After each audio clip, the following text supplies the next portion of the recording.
Columbia Network takes pleasure in presenting Orson Welles and the Mercury Theater on the air in the second of a unique new summer series of 9 dramatic productions. The first time in its history that radio has brought to the country an entire theatrical institution. Columbia is proud to welcome Orson Welles to its roster of stars and to give him the opportunity of bringing to the air those same qualities of vitality and imagination that have made him the most talked of theatrical director in America today.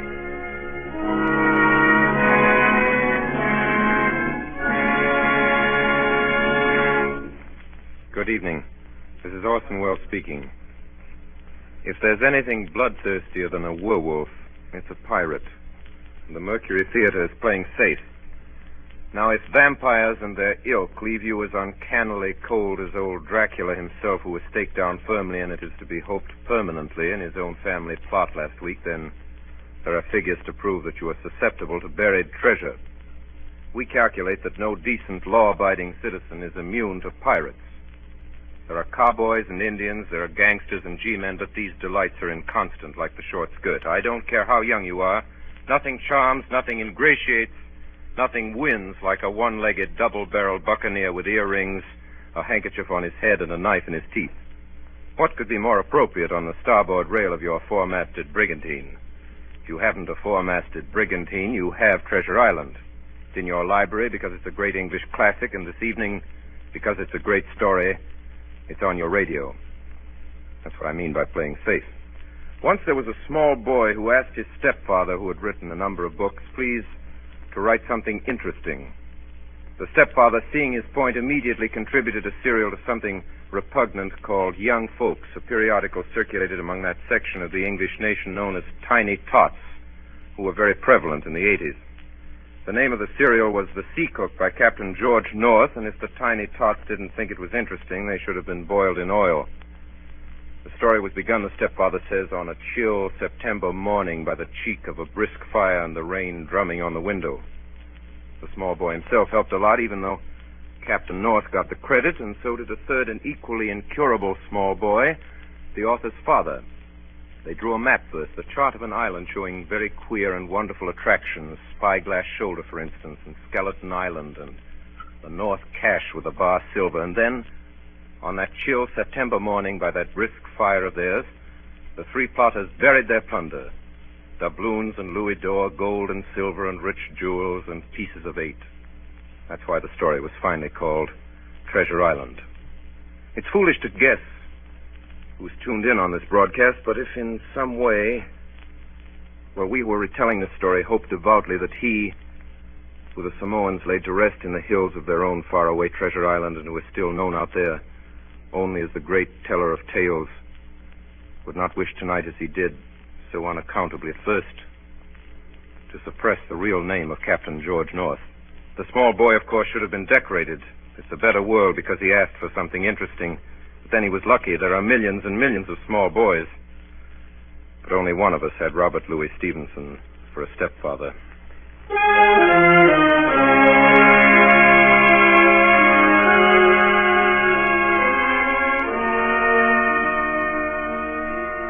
Treasure Island by Robert Louis Stevenson, with Orson Welles as Long John Silver and as Jim Hawkins, who tells the story. Treasure Island.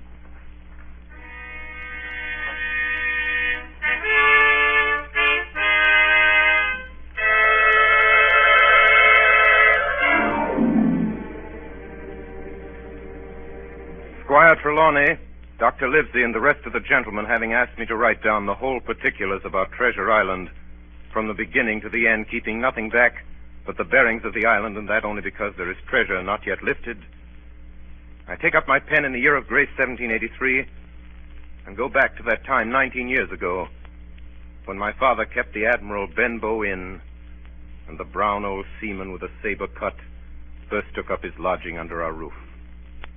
I was 14, but I remember him as if it were yesterday. 15 men on a dead man's kiss. Mother called to me from upstairs. Yes, Mother? Jim, there's a man coming up the road. Go out and see what he wants.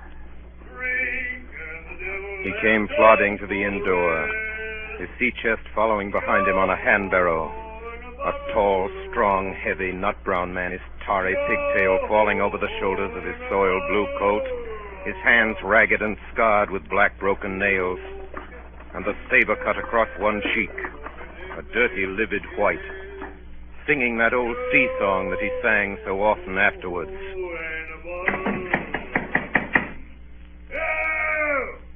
Open up in there. Now then, boy. Yes, sir. What do you call this place? The Admiral Benbow Inn, sir. Admiral Benbow, eh? Nice, lonely-looking, pleasant-situated grog shop. Folks don't come here much, do they, boy? Not much company? No, sir. More's pity. No? Well, then it's the berth for me. I'm a plain man, rum and bacon, eggs, all I want, and that head up there for to watch ships off. I have a mind to stay here a bit. Here, you matey. You with the wheelbarrow. Bring up alongside. Help up my chest. You two boys, heavy. Yes, sir. Call me Captain, boy. Captain. Yes, Captain. Just one thing more. Yes, Captain? You ain't seen him, have you? No, sir. Who do you mean? Along the road, maybe. You might have seen him somewheres you can't tell. Let me know if you do, boy. A seafaring man. Yes, sir. With one leg. Yes, sir. Captain! Yes, Captain. Bring me a noggin of rum, boy.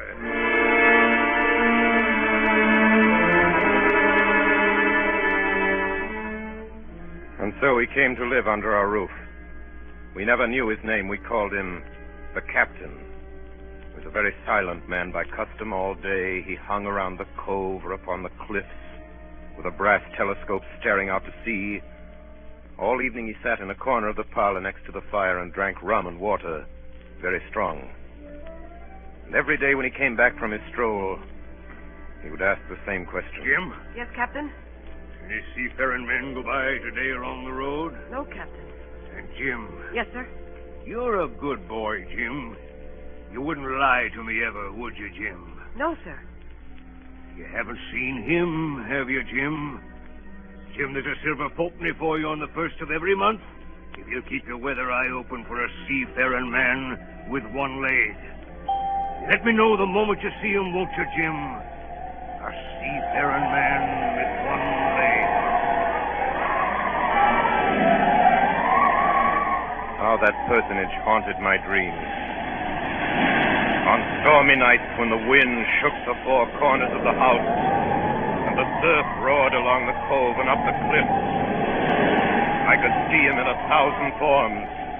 Now the leg would be cut off at the knee, now at the hip. Now he was a monstrous kind of a creature who had never had but one leg, and that in the middle of his body.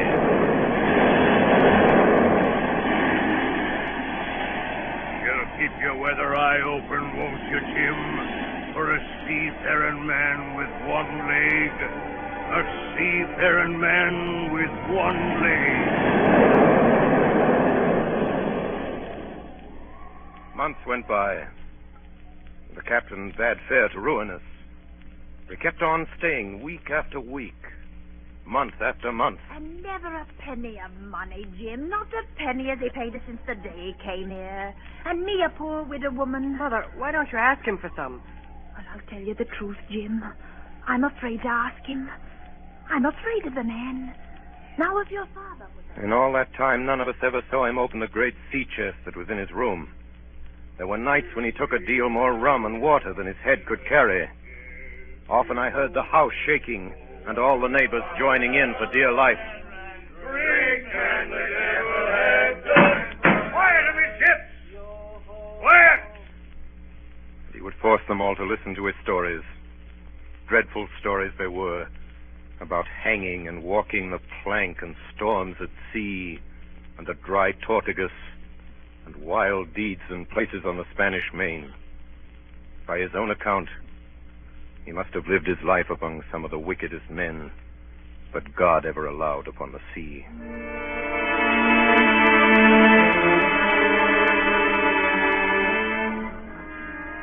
The captain had been living with us almost a year when there occurred the first of the mysterious events that rid us at last of his presence. It was one January morning, very early, a pinching, frosty morning. The captain had risen earlier than usual and set down the beach with his telescope under his arm. My mother was upstairs, and I was lying at the breakfast table against the captain's return when the parlor door opened, and a stranger stepped in. Sonny, come here, Sonny. Is this table for my mate Bill? I don't know you, mate Bill. I'm laying this for a man who stays in the house. We call him the captain. Well, my mate Bill would be called the captain, like as not. Now, we'll put it for argument like that your captain's got a cut on one cheek. And we'll put it, if you like, that cheek's the right one, eh? Well, God save me, there he is now. There's my mate Bill. That's him with a spyglass under his arm. Bless his old heart, to be sure. You and me'll just get back behind the door, Sonny. And we'll give Bill a little surprise, we will. Bless his heart, I says again. Or a dead man's chest. Yo!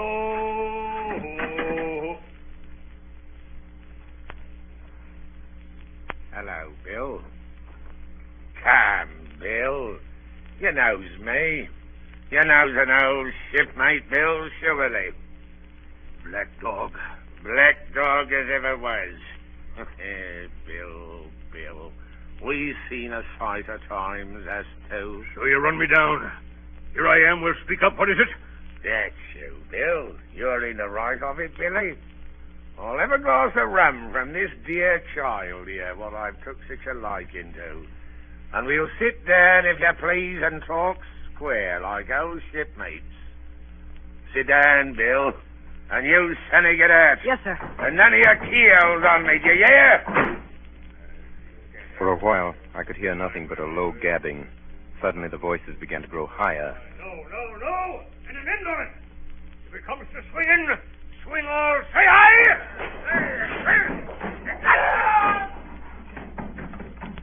I saw Black Dog streaming blood run off down the road. Presently, the captain returned, alone. Jim, give me some rum. Captain, are you hurt? I must get away from here. Get away, that's what. I must get away from here. What's happened, Jim? What's happened? It's the captain, Mother. The captain? Oh, dearie me, what a disgrace. I've been afraid of something like this ever since he came into the house with that old chest of his. I got the rum and tried to put it down his throat, but his teeth were tightly shut and his jaws were as strong as iron. An hour later, our friend Dr. Livesey came. Doctor, what shall we do? Where's he wounded, Doctor? Wounded? A fiddlestick's end. No more wounded than you or I. The man's had a stroke. Where's Black Dog? Black Dog? There is no black dog except what you have in your own back. You've been drinking rum, man, and you've had a stroke. Now, listen to me. One glass of rum a day won't kill you.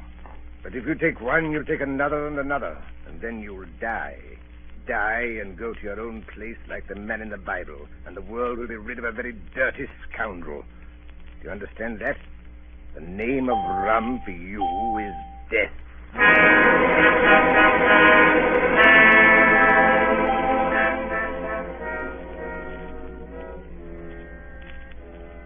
About noon the next day, I stopped at the captain's door with some medicine. Who is it? It's me, Jim. Come in, Jim. Come in. He was lying very much as we'd left him. Jim, you're the only one here that's worth anything. You know I always been good to you. Never a month but I've given you a silver fourpenny for yourself. Now you see me, I'm pretty low and deserted by all. Jim, you'll bring me a noggin of rum, won't you, matey? But the doctor... Doctors is all swabs! Well, don't have a drain of rum, Jim. I'll have the horrors. I've seen some of them already. I've seen old Flint in the corner there behind you, as plain as print. I've seen him. Jim, I'll give you a golden guinea for a noggin. When I brought it to him, he seized it greedily and drank it out. That's some better, sure enough. Now, matey, did that doctor say how long I was to lie here in this old berth? Why, a week at least. Thunder, a week! I can't do that. They'll have the black spot on me by then. The lubbers is going about getting the wind of me this blessed moment. Lubbers couldn't keep what they got and want to nail what's another's. It's in my old sea chest, Jim. The thing they're after. They'll tip me the black spot, I know it. I was first mate, I was. Old Flint's first mate. And I'm the only one as knows the place he buried it. He gave it me at Savannah when he lay a-dying. What's the black spot, Captain? A summons from old Flint's crew. A summons. And them as gets it, Jim, is lucky when they're dead.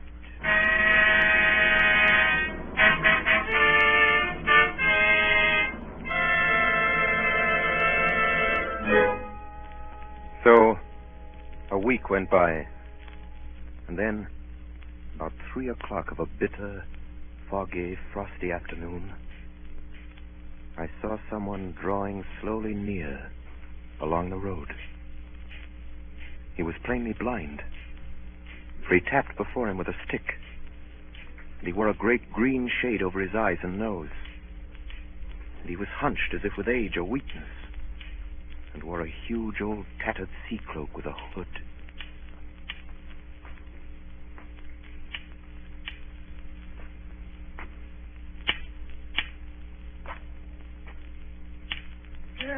Christian friends, take pity on a poor blind mariner as has lost the precious sight of his eyes in the gracious defense of his native country, England, and God bless King George. Where or in what part of his country he may now be? You were at the Admiral Benbow Inn, sailor. Eh? Black Hill Cove. I hear a voice, a young voice. It's here where I miss me deadlights. Will you give me your hand, my kind young friend, and lead me in to the captain? I held out my hand, and the horrible, soft-spoken, eyeless creature gripped it in a moment like a vice. No, boy. Take me in to the captain. Sir, upon my word, I dare not. You heard me. Take me in straight. Oh! Will you take me into the captain? Yes, sir. Good. And when I'm in view, say to him, he's a friend for you, Bill Bones. If you don't, I'll twist your arm right out of your body. Do you hear? Yes, sir. Stash, you passer, damn you. Now, forward march.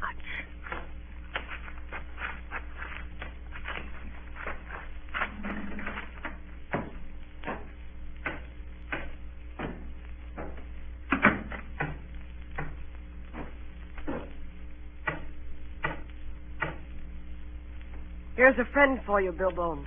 Now, Bill, sit where you are. Business is business. Hold out your left hand, Bill. Boy, take his left hand by the wrist and bring it near to my right. Here's a little bit of paper for you, Bill Bones. Now that's done, I'll be going. Goodbye, Bill. Goodbye.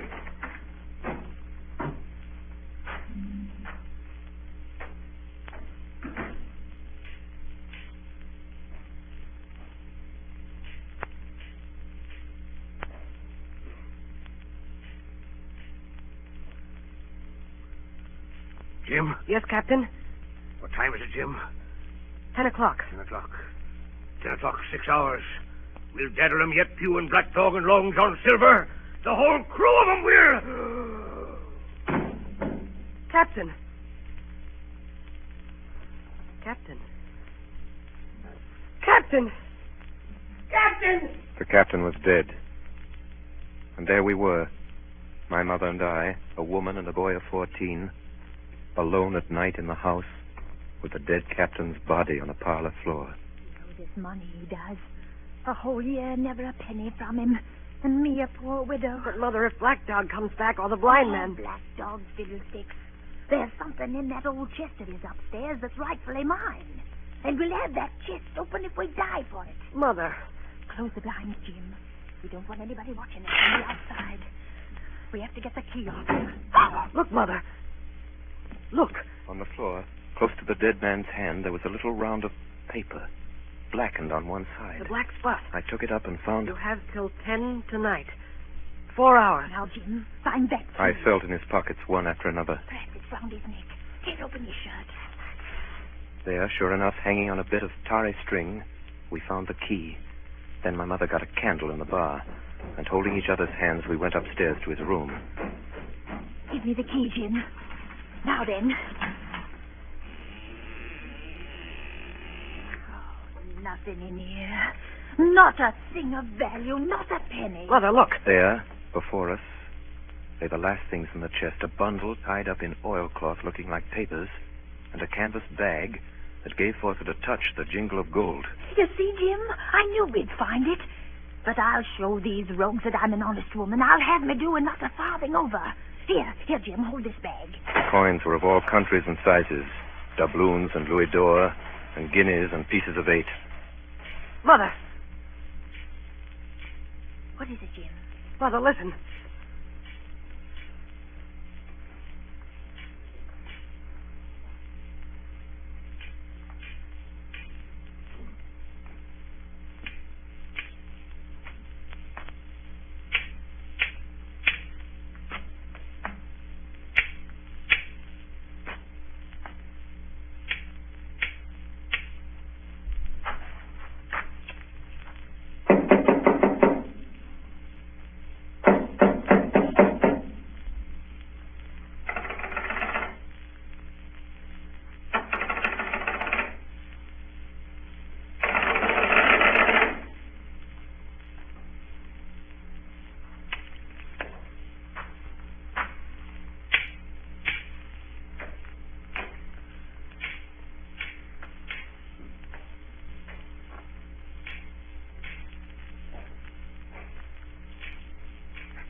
Come, Mother. Mother, take the hold and let's be gone. No, I'll have me do, Jim, and no more. But, Mother, you heard him. That was the blind I man. know what I'm doing. I know the right. But, Mother, you don't know. Oh, dear. I'll take what I have. And I'll take these papers. Quick, Mother, quick. Take my hand. Next moment, we had opened the door and were in full retreat toward the village. Look, Jim. Over the hill. There they come. Run, Mother, run. Oh, Jim. Jim, I'm going to faint. Oh, Jim. Take the money and go on. Mother. Oh. Mother. She had fainted. I managed somehow to drag her down the bank into the shadow of the ditch. A moment later, the house was surrounded. Bones! Bones! Bill Bones! Will you answer me?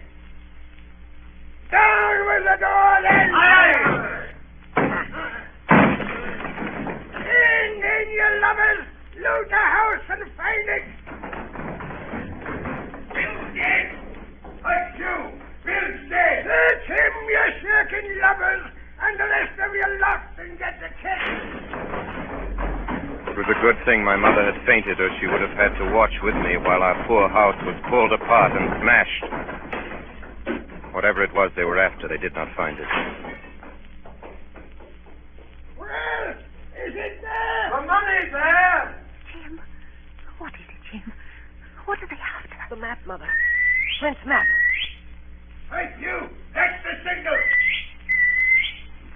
Tell him that! Hold on, you sneaks! It's in the house, you know it is!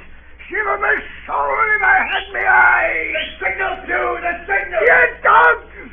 You had your hand on hundreds, on thousands! Are you giving up now? You'd be as rich as kings if you could find it, and you know it's there, and you stand there skulking.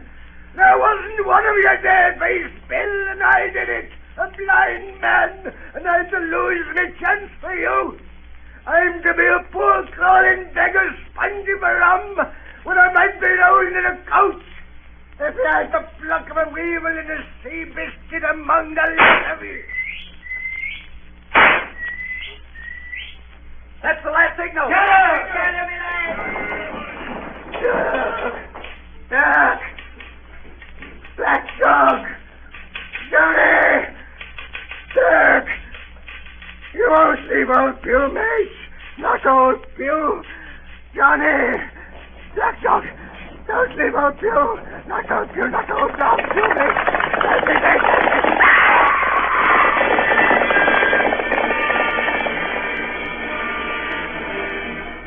When they picked him up where he lay on the road on his side, few were stone dead.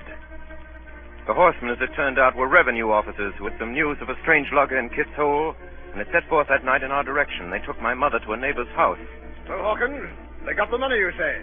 Well, what in fortune were they after? More money, I suppose. No, Sergeant. Not money, I think. In fact, sir, I believe I have the thing in my breast pocket.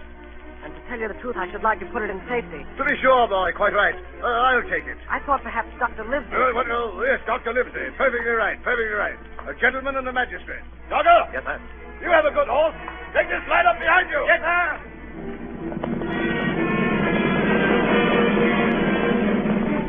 We rode hard all the way till we came to Dr. Livesey's door.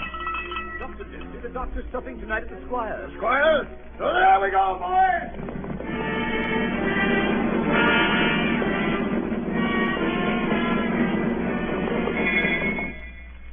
We'd arrived at the Squire's. He rose to meet us very stately and condescending. Come in, gentlemen. Good evening, Squire. Good evening, Dr. Livesey. Good evening to you, friend Jim. What good wind brings you here? Then the officer stood up straight and stiff and told his story. Sergeant, you're a very noble fellow. This lad Hawkins is a trampiper thief. Hawkins, ring that bell. Sergeant must have the mail. And so, Jim, you have the thing that they were after, have you? Here it is, sir. You've heard of this Captain Flint, I suppose, Squire? Heard of him? Heard of him, you say? He was the bloodthirstiest buccaneer that sailed. Blackbeard was a child to Flint. The Spaniards were so prodigiously afraid of him that I tell you, sir, I was sometimes proud he was an Englishman. Important to me is, had he money? Money! One of those villains after but money. That we shall soon know. What I want to know is this. Suppose I have here in my pocket some clue to where Flint buried his treasure. Will that treasure amount to much? Amount, sir? It will amount to this. If we have the clue you talk about, I bid out a ship in Bristol dock and take you and Hawkins here along, and I'll have that treasure if I search a year, sir. Very well. Now, if Jim is agreeable, we'll open the packet. A map of an island with latitude and longitude and writing. Tall tree, spyglass shoulder, bearing a point to the north of northeast. Skeleton Island, southeast by east, 10 feet. The bar silver is in the north cap. Dave, you'll give up this wicked practice at once. Tomorrow, I start for Bristol. In 3 weeks' time, 3 weeks, 2 weeks, 10 days, we'll have the best ship, sir, and the choicest crew in England. Hawkins shall come as cabin boy. You live as ship's doctor. I am admiral. I'll go with you, Squire. So will Jim. And be a credit to the undertaking. There is only one man I'm afraid of. Who's that? Name the dog, sir. You, sir. For you cannot hold your tongue.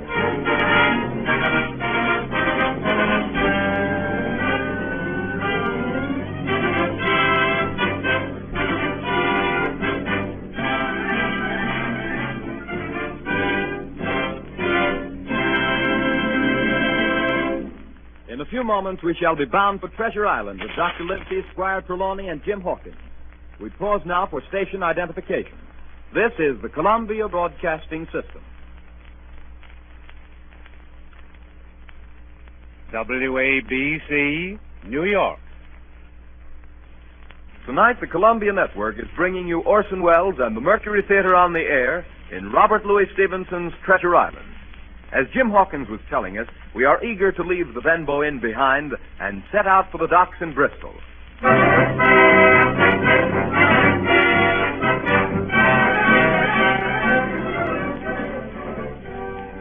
It was longer than the Squire imagined ere we were ready for the sea. Weeks passed on. Then, one fine day, there came a letter from the Squire. From Bristol. Here lives it. The ship is moored and fitted. Lies at anchor ready for sea. It was the crew that delayed me, till the most remarkable stroke of fortune brought me the very man that I required. I was standing on the dock, when by the merest accident I fell in talk with him. He had hobbled down there that morning with a parrot on his shoulder to get a smell of salt, he said. Out of pure pity, I engaged him on the spot to be ship's cook. Long John Silver, he is called, and has lost a leg. Well, sir, I thought I'd only found the cook, but it was a crew I'd discovered. Between Silver and myself, we got together in a few days a company of the toughest old sorts imaginable. I declare we could fight the frigate. Seaman ho! Hang the treasure! It's the glory of the sea that has turned my head. On the 16th of April, the schooner Hispaniola set sail from Bristol Harbor. It was more than 19 years ago, but I can remember it as if it were yesterday. Me and my new blue cabin boys were 19 years ago. leaning over the rail, waving goodbye to my mother, and doing my best not to cry.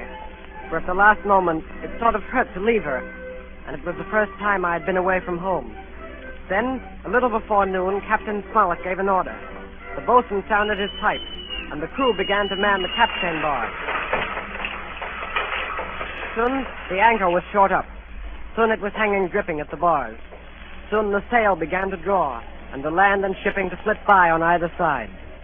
The Hispaniola had begun her voyage to the Isle of Treasure.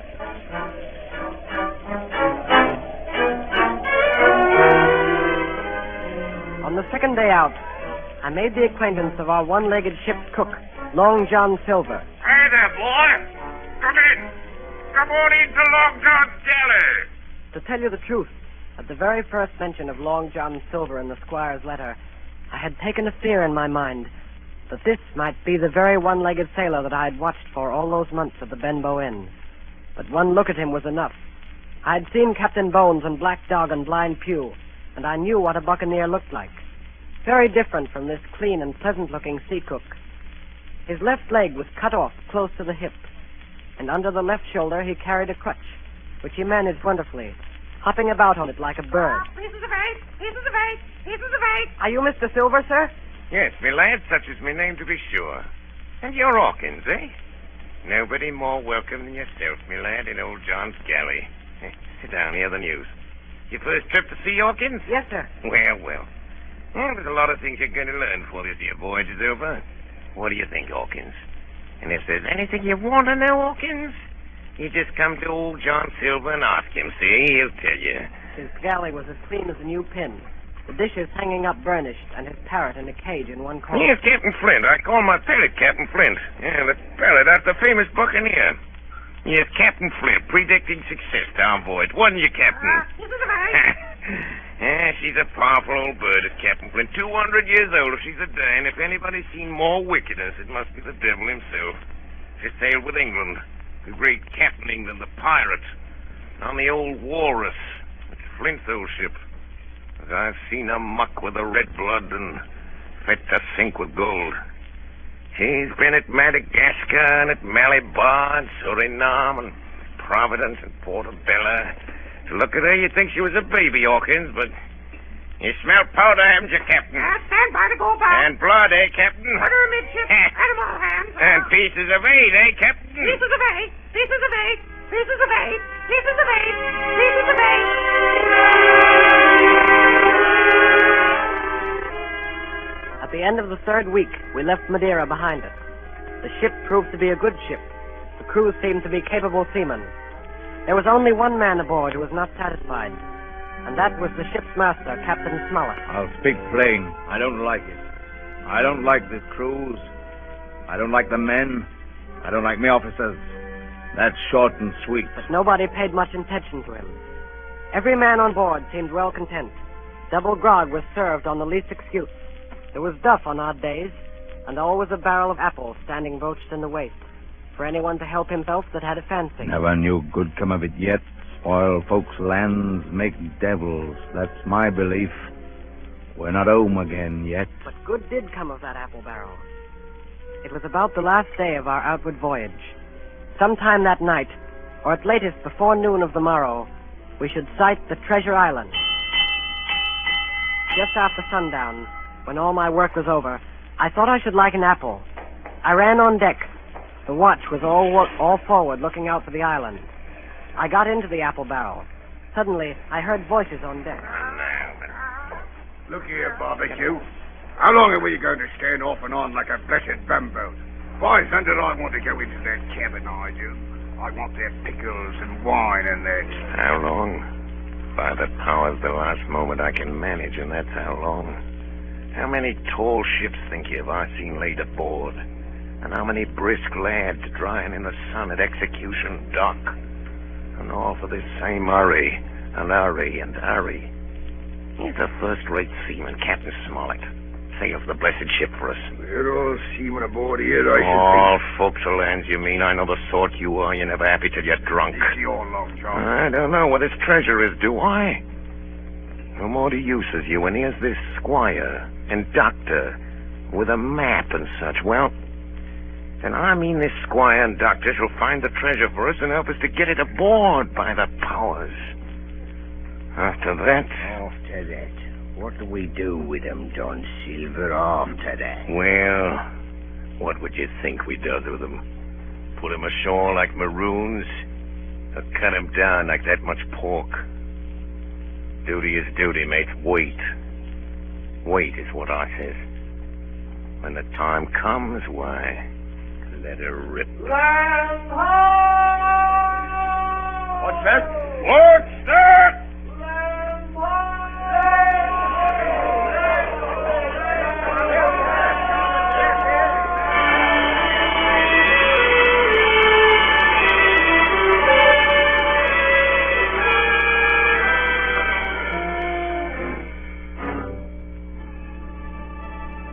Away to the southwest of us, we saw it.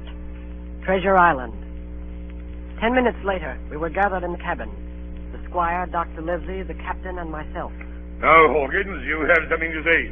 Speak up. I did as I was bid. I told them the whole story of Silver's conversation. When that was done, all three, one after another, and each with a bow, drank my good health. Then the squire rose. Captain Smollett, you were right and I was wrong. I own myself an ass. I await your orders, sir. Silver is a remarkable man. Here's the way I see it. We must go on because we can't turn back. And what I propose is that we don't wait for them to surprise us, but that we come to blows at our own time and when they least expect it. There must be some faithful hands left. Well, we must find out who they are. Jim Shear can help us more than anyone. The men are not shy with him, and Jim is a noticing lad. Hawkins, I put prodigious faith in you.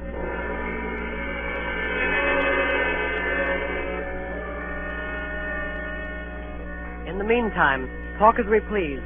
There were only 7 out of 26 on whom we knew we could rely. And of these 7, I was a boy. So that the grown men on our side were 6 to their 19. Next morning, there was not a breath of air moving, nor a sound, but that of the surf booming half a mile away along the beaches. A peculiar stagnant smell hung over the anchorage. The heat was sweltering, and the men grumbled fiercely over their work. Mutiny, it was plain, hung over us like a thundercloud. Around noon, Captain Smollett came up on deck. Lads, we're not saying we don't try another sort. Quick turn ashore and let nobody, so you can take the gig. As many as please may go ashore for the afternoon.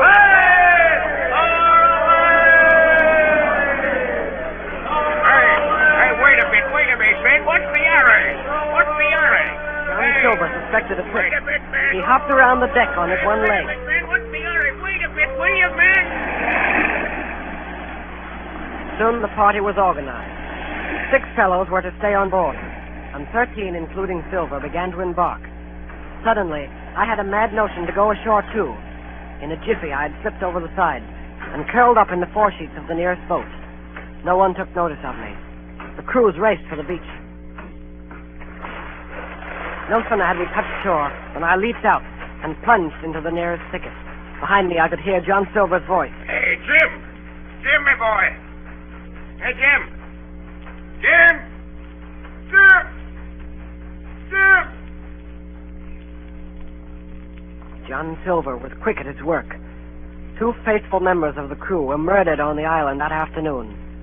Only an hour after we landed.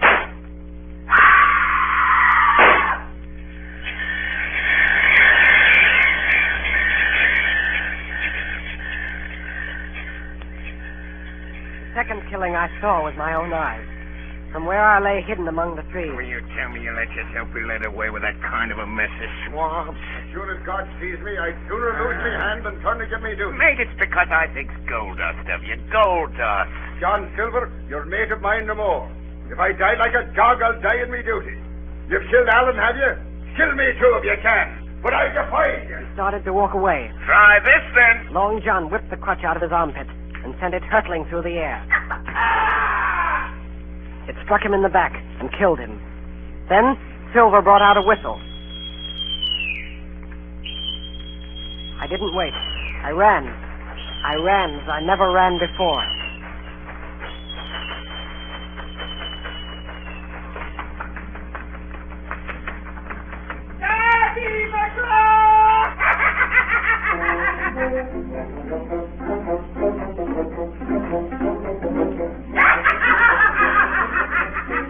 I looked up the side of a hill. Far above me, I saw something leap behind the trunk of a tree. It seemed dark and shaggy. I turned and began to run. Suddenly, the thing appeared in front of me, and running forward, threw itself on its knees before me, and held out its clasped hands in supplication. Who are you? I'm poor Ben Gunn, I am. I haven't smoked with Christian these 3 years. 3 years? Were you shipwrecked? No, mate, maroon. 3 years. Lived on goats since then, and berries and oysters. Made my heart as sore for Christian diet. You mightn't happen to have a piece of cheese about you now? No? Well, many's the night I've dreamed of cheese, toasted mostly, and woke up again, and here I was. What'd you call yourself, mate? Jim. Jim? Jim. Yeah. Well, now, Jim, you wouldn't think I was rich to look at me, would you now? Why, no, not in particular. Oh, well, but I am, Jim. I'm rich, powerful rich. Oh, Jim, you'll bless your stars, you will. You was the first that found me. Suddenly his eye fell on the Hispaniola lying far below us. Between it and the land was the jolly boat, with 5 men moving toward shore. But I could not tell if they were our men or the mutineers. Jim, tell me true. That ain't Flint's ship? It's not Flint's ship, and Flint is dead. There are some of Flint's hands aboard, worse luck for the rest of us. Not a man with one leg? Silver? Whoa! If you were sent for Long John... Oh! I'm as good as pork, I know it. I was in Flint's ship with John Silver when old Flint buried the treasure. He and 6 along, 6 strong seamen. They was ashore nigh on a week. And then one day, here come Flint by himself in a little boat, and the 6 all dead. Dead and buried along with the treasure. How he done it, not a man of us could make out. I told him the purpose of our voyage, and the predicament in which we now found ourselves. Oh, that Long John, he's a bad un. And you're all in a clove hitch, ain't you? Well, you just put your trust in Ben Gunn. Ben Gunn's the man to help you. You tell that to your squire, Jim. Ben Gunn's the man, that's what you say. And Ben Gunn says you has ideas of his own. Ah! Look at that. Far below us, we saw a Union Jack fluttering in the air above the woods. There's your friend, sure enough. More likely it's a mutineer. No, mate, Silver Fly, the Jolly Roger. That's your friend, sure enough, ashore in the old stockade made years and years ago by Flint. Whoa! What's that? That's the ship's cannon. They're shooting at the stockade. Come on. Wait a minute, Jim. Wait. Ben Gunn is fly. Rum wouldn't bring me down there. But remember, Jim, Ben Gunn's the man to help you. And when Ben Gunn is wanted, you knows where to find him. Just where you found him today. I started to run towards the flag. Hey, Jim! Jim! Yes, sir? Yeah, you won't forget that piece of cheese, will you, mate?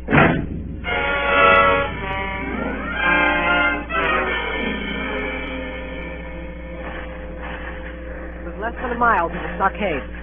It was heavy running through the woods. The shooting was getting louder. Suddenly before me, I saw a clearing. The smoke of muskets fired nearby. Hey there! Go, sir! Hey! Don't shoot, it's me! Who's me? Me! Jim Hawkins! It's Jim! A moment later, I was over the stockade among my friends. And soon afterwards, the firing ceased. The mutineers were saving their powder. The stockade was a good place, with a paling 6 feet high all around it. We could have held it against the regiment. And here Captain Smollett decided to stay and await our enemy's next move. I told Dr. Livesey and the squire about Ben Gunn. Hey! Flag a truce! Flag a truce! Who's that? It's Silver. Keeping those men 10 to 1, this is a trick. Who goes? Stand or we fire. Flag a truce! Doctors, watch on the lookout. Dr. Livesey, take the north side, if you please. Yes. Jim, the east. Gray, west. The watch below, all hands to load muskets. Lively men, and careful. What do you want with your flag of truce? Captain Silver, sir, come to my terms. Captain Silver? Why, you black-hearted scoundrel! Silence, sir. Silence. If you wish to talk to me, you can come, and that's all. If there's any treachery, it'll be on your side, and the Lord help you. That's enough, Captain. A word from you's enough. I know a gentleman, and you may lay to that. You'd better sit down. You ain't a-gonna let me inside, Captain? It's a main cold morning, to be sure, sir, to sit outside upon the sand. Oh, there's Jim. Top of the morning to you, Jim. Well, then you're all together like a happy family in a manner of speaking. If you've anything to say, my man, better say it. Right you were, Captain Smollett. Duty is duty, to be sure. Well, here it is. We want that treasure. We'll have it. That's our point. You just soon save your lives, I reckon, and that's yours. You have a chart, haven't you? That's as may be. Oh, well, you have. I know that. What I mean is, we want your chart. You give us the chart to get the treasure by, and I'll give you my affidavit upon my word of honor to clap you somewhere safe ashore. Is that all you have to say? Every last word, by thunder. Refuse that, and you've seen the last of me but musket balls. Very good. Now you'll hear me. If you'll come up one by one, unarmed, I'll engage to clap you all in irons and take you home to a fair trial in England. If you won't, as my name's Alexander Smollett, I've flown Miss Sovereign's colours, and I'll see you all to Davy Jones. You can't find the treasure. You can't sail the ship. And you can't fight us. I stand here and tell you so.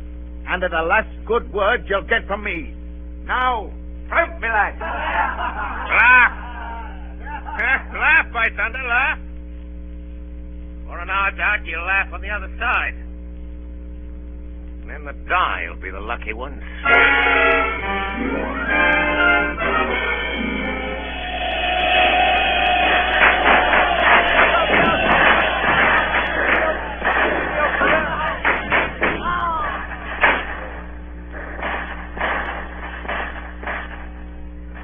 10 minutes later, nothing remained of the attacking party but the 5 who had fallen.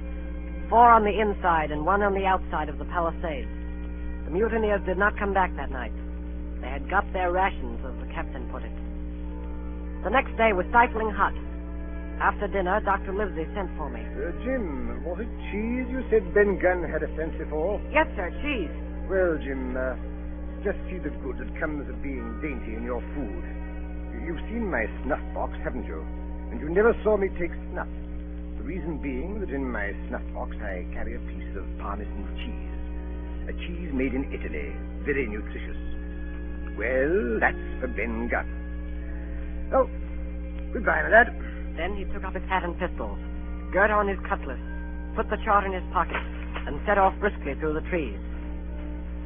That afternoon, the blockhouse being stifling hot, and the little patch of sand inside the palisade ablaze with midday sun, and so much blood about me, and so many poor dead bodies lying around, a new idea came into my head.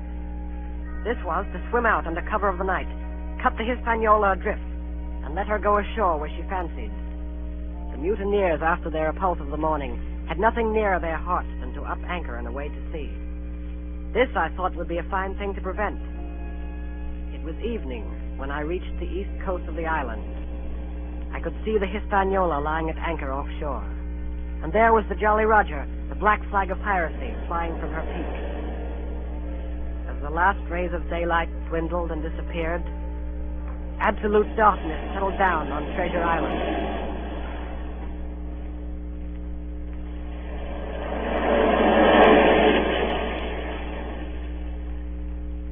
The next night I was back on land. I was proud of myself, and with good reason. I had grounded the Hispaniola, beached her up tidily in the North Inlet with no harm done, safe from the mutineers. I had no trouble finding the stockade. Coming in from the shore, keeping close in shadow where the darkness was thickest, I crept into the blockhouse. I could see nothing. The doctor and the squire must have worried about me. I should lie down in my own place, I thought, and enjoy their faces when they found me in the morning. I felt for a place to lie down. Pieces of eight! Pieces of eight! Pieces of eight!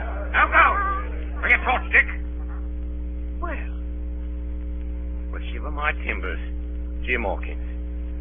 Dropped in like, eh? Quite a pleasant surprise for poor old John. I've always liked you, I have, Jim, for a lad of spirit. I picked him my own self when I was young and handsome. Always wanted you to join my camp and take your share and die a gentleman, and now, my cock, you've got to. You can't go back to your own lot. Where are they? Now, where do you think, my son? Have you killed them? What do you think? Well, I'm not such a fool, but I know pretty well what I have to look for. But there's a thing or two I have to tell you. And the first is this. Here you are in a bad way. Ship lost, treasure lost, men lost. And if you want to know who did it, it was I. I was in the apple barrel the night we sighted land. And I heard you, John, and you, Dick Johnson, and Hans, who is now at the bottom of the sea, and told every word you said before the hour was out. And as for the schooner, it was I who cut her cable. And it was I who brought her where you'll never see her more, not one of you. I no more fear you than I fear a fly. I put one of that in here, go, you sneaking son of a skunk. Go it on! Come on, sir! Who are you, Tom Morgan? Maybe you thought you was captains here, perhaps. Only that I killed the boy. Did any of you gentlemen want to have it out with me? Him that wants it shall get it. You won't fight him by thunder, you'll obey. You may lay to it. I like that boy now. Never seen a better boy than that. He's more a man than any para-ratty in this here house. What I say is this, let me see him that'll lay a hand on him, that's what I say. And you may lay to it. Seem to have a lot to say. Pipe up and let me hear it, or lay to. John. What? We got something for you, Jordan. Step up, I won't bite you. Hand it over, lubber. The black spot. I thought so. What's on it? Deposed. Deposed, that's it, is it? Very pretty wrote, to be sure. Like print, I swear. But it ain't one bit prettier wrote than this. What's that? And what does it look like, lads? A chart, that's what it is, a chart. A chart of this island, old Flint's chart. Now, what do you say to that? Yes, that's Flint, sure enough. That's it. Say, and a clovage to it. So we done ever. Silver's the man. Silver. Don't Silver about Captain Leg. Bobby Silver forever. Bobby Silver Captain. John Silver the Captain.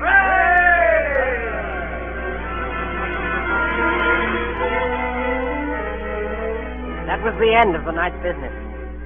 Only much later, I woke up suddenly and felt someone beside me. Jim, my boy. Yes, Long John? I saved your life here tonight, Jim.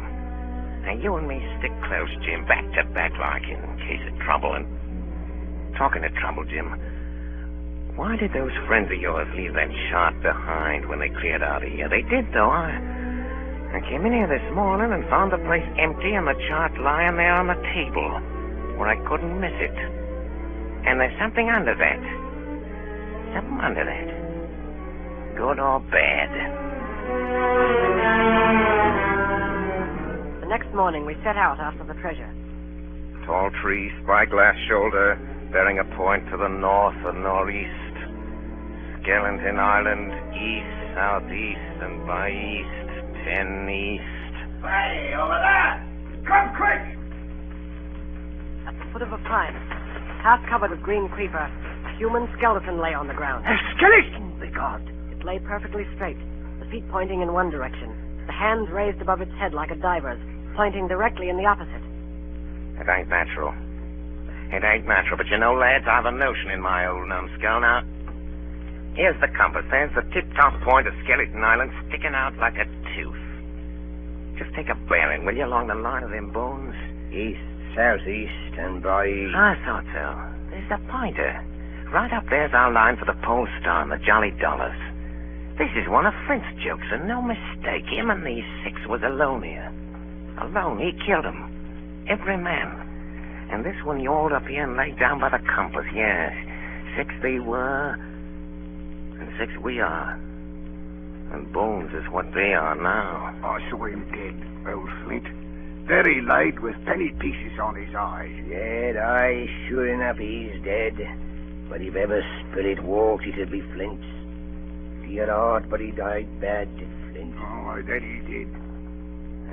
May not it were. And the windy was open, and I hear that old song of his coming out clear as hell. And the death hall's on man already. Listen.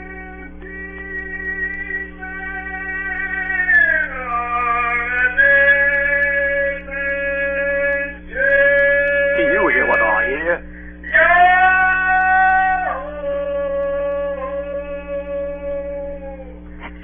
Flint, begad! Old Flint!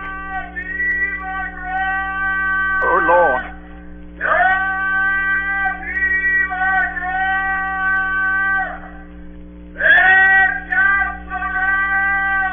It was his last words. Old Flint's last words about board. Oh, Lord, have mercy on me. Shipmates! Shipmates! They're 750,000 ton at a quarter of a mile from here.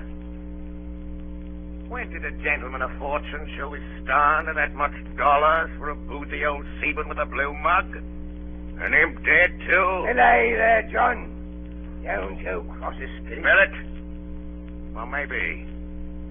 You know whose voice that was? It was like somebody else's. It was like a... By the powers! Ben Gunn! Aye? Aye. So it were. Ben Gunn it were. Why, nobody minds Ben Gunn. Dead or alive, nobody minds him.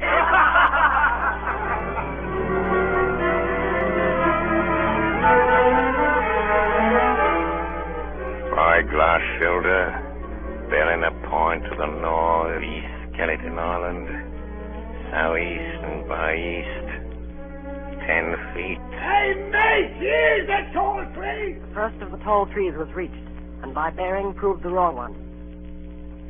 So did the second. So the third. Here it is! Aye! From God! Betty! Here it is! Before us was a great excavation. In this was the shaft of a pick broken in two, and the boards of several packing cases strewn around, all branded with the name Walrus, the name of Flint's ship. The treasure had been found and rifled. The 700,000 pounds were gone. We turned and saw above us on the edge of the pit Ben Gunn, Dr. Livesey, Gray, and the squire, all with muskets. The doctor's plan had worked. The pirates had fallen into his trap.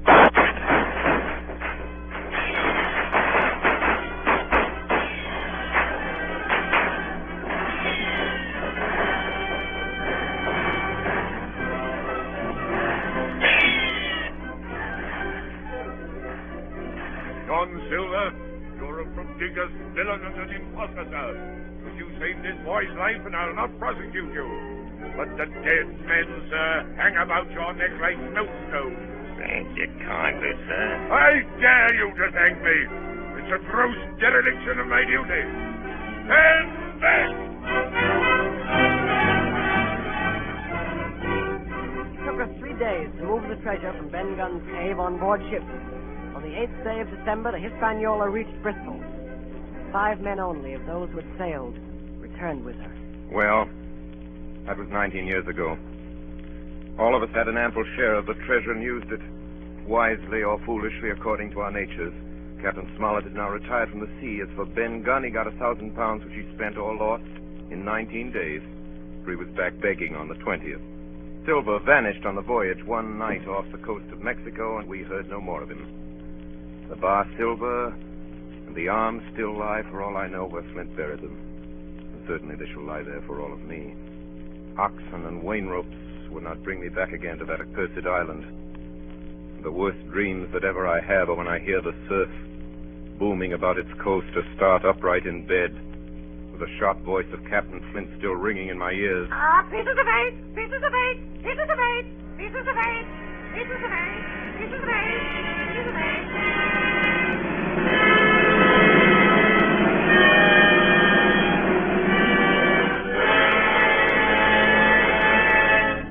You have been listening to Treasure Island, starring Orson Welles as Long John Silver, in his own radio version of Stevenson's great adventure story. This is the second in a series of 9 special broadcasts presented by the Mercury Theater. And here is Orson Welles himself, writer, director, and star of these programs, to tell you about next week's production. Orson Welles. First of all, I'd like you to meet Jim Hawkins, Jr. Our leading man is 14 years old. Last season, he made a really startling contribution to the stage history of Shakespeare's plays.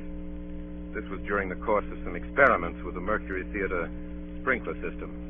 As a consequence of what must certainly have been extensive research in that field, he caused it to rain, actually to rain, and copiously to rain, where in more than 300 years it has never rained in Julius Caesar before. It rained on Brutus. It rained all over Brutus. In the Forum, I was Brutus, and I ought to know. Now, as dramatic criticism, I found this telling and even final. There's a surprise item in the funeral scene. I can assure you that the unexpected appearance on the stage of so many gallons of real water created in us all an impression that was almost overwhelming. Our popular leading man says that he did it all with a match. I don't dare think what he'll do. He's old enough to run for president. But meanwhile, no matter what happens to the plumbing, he can always work for the Mercury. As you've probably discovered, he's something more than a very gifted performer. And as I told you, he's something less than 15. His name shall not be withheld. I refer to that fine old actor, Arthur Anderson. Mr. Anderson is not new to the microphone nor the Mercury. He was prominent in Shoemaker's Holiday and in Julius Caesar as Brutus's boy Jeeves, the sleepy-eyed, silver-throated Lucius in brass buttons. He was at least unforgettable. As to our celebrated Mark Antony, George Coulouris, who has always somehow cleverly escaped Rainmaker Anderson, he played Captain Smollett tonight. Eustace Wyatt, late housebreaker of Heartbreak House, was the squire. Ray Collins is responsible for Ben Gunn, among other things. And that was Alfred Shirley as Blind Pew. Then you heard Stephen Fox and Agnes guess what she played, Moorehead, and a Mercury roundup, William Allen and Richard Wilson inclusive. Jim Hawkins Sr. will bear no comment. Next week, we offer you the ominous and authentic click of the world's most famous knitting needles. Madame Lafarge's needles and Madame herself, Dr. Manette, Sidney Carton, and the entire French Revolution, same time, same station. It is a far, far better thing that I do than I have ever done. Charles Dickens, that is correct. That is absolutely correct. Charles Dickens' Tale of Two Cities. There is at this moment a disturbance in the sub-control room, and if it isn't a tumbrel, it's Arthur Anderson. It's a good thing the program's over. Good night, everybody. Thanks. Please write me the stories you'd like to hear, and goodbye till next week.